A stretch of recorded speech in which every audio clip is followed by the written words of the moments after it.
Hi friends, आज एक नई कहानी सुनते हैं। सपनों का घर।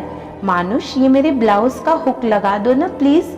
कियारा के स्कूल में मीटिंग है, मैं वैसे ही लेट हो रही हूँ। मानवी ने बड़े प्यार से शरारती अंदाज में मानुष को आवाज दी, पर आज मानुष की बात मानवी को अंदर तक आहत कर गई। मानुष को पता नहीं किस बात पर इतनी झुंझलाहट आ रही थी कि उसने वहीं बैठे बैठे चिल्लाते हुए कहा, ऐसे कपड़े ही क्यों पहनती हो जिसमें दूसरों की मदद लेनी पड़े। मानवी की आंखों से टप टप आंसू बहने लगे। उसने जल्दी से एक सूट निकाला और तैयार हो गई।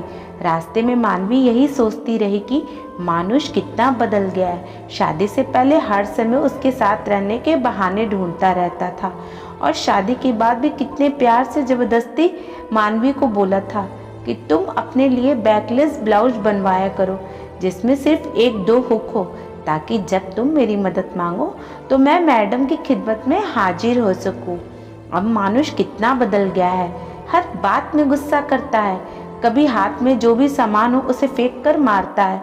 कल रात को सब्जी में जरा सी नमक कम रहने की वजह से गुस्से में खाने की भरी हुई प्लेट ही फेंक दी। दोनों बच्चे कितना डर गए थे, सहम कर मेरे पीछे आकर खड़े हो गए थे।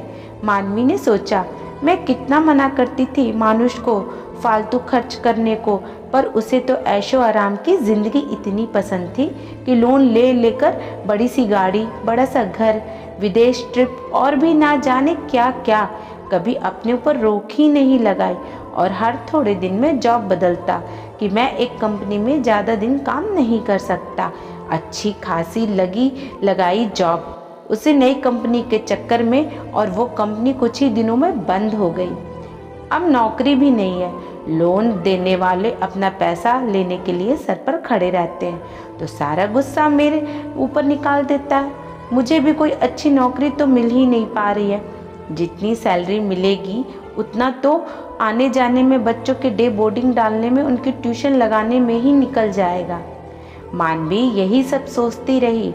ना जाने कब स्कूल आ गया। उसने मुझे मन से मीटिंग अटेंड की और घर आ गई। आज उसने सोचा, चलो पिछले कुछ समय से मानुष इतना परेशान है, आज मैं सारा खाना उसकी पसंद का बनाती हूँ। उसने अपने दोनों बच्चों को, 4 साल के कियारा और 6 साल के आरव को दूसरे कमरे में जल्दी सुला दिया।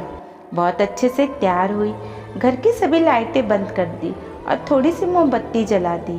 तभी बेल बजी। मानवी ने मुस्कुराते हुए दरवाज़ा खोला। मानुष भी आज बड़े मूड में लग रहा था। उसने बड़े प्यार से मानवी को गोद में उठा लिया और सोफे पर लिटा दिया और बोला, मैं सबके लिए खाना और आइसक्रीम लाया हूँ, जल्दी से बच्चों को बुलाओ। मानवी ने कहा, आज मैं तुम में खोना चाहती हूँ, इसीलिए मैंने बच्चों को जल्दी सुला दिया। मानुष कुछ बड़बड़ाता हुआ बच्चों को उठाकर बाहर ले आया और अपने हाथों से सबको खाना खिलाने लगा। उसने मानवी को भी मना करते करते उसे भी खाना खिलाया और उन सबका मन ना होने पर भी उन्हें आइसक्रीम खिलाई। थोड़ी देर बाद बच्चों के मुंह से खून आने लगा और मानवी को भी सांस लेने में मुश्किल होने लगी। उसने मानुष से बस इतना पूछा, तुमने हमें खाने में? मानुष उसे बाहों में संभालते हुए बोला, मुझे माफ़ कर दो मानवी, कल बैंक वाले ने घर सील करने को बोला है और जिन दोस्तों से पैसा लेकर मैं बैंक का पैसा दे रहा था, उन्हें आज तुम सबको मारने की धमकी दी थी। जिससे भी मदद मांगी उसने साफ ही मना कर दिया। मेरे पास और कोई रास्ता नहीं था। मैंने सोचा उनके हाथों मरने से दुनिया भर में अपनी इज्जत उछलवाने से अच्छा है मैं ही सबका जीवन लीला समाप्त कर देता हूँ। तुम यह मत सोचना कि मैंने सिर्फ तुम लोगों को ही मार दिया। मैं तो तुम सबके बिना 2 पल भी नहीं जी सकता। मानवी ने कहा, तुम्हारी झूठी इज्जत को बचाने के लिए तुमने मेरे बच्चों की ज़िंदगी शुरू होने से पहले ही ख़त्म कर दी। बस मानवी इतना ही बोल पाई थी कि उसने भी दम तोड़ दिया। बच्चों की जीवन लीला पहले ही समाप्त हो चुकी थी। मानुष ने एक लंबा सा पत्र लिखा जिसमें अपने और अपने बच्चों की मौत का जिम्मेदार उसने खुद को ठहराया और खुद भी वो पंखे से लटक गया। अगले दिन जब मेट के बहुत देर तक बेल बजाने पर भी दरवाज़ा नहीं खोला गया तो पुलिस की मदद से दरवाज़ा तोड़ा गया।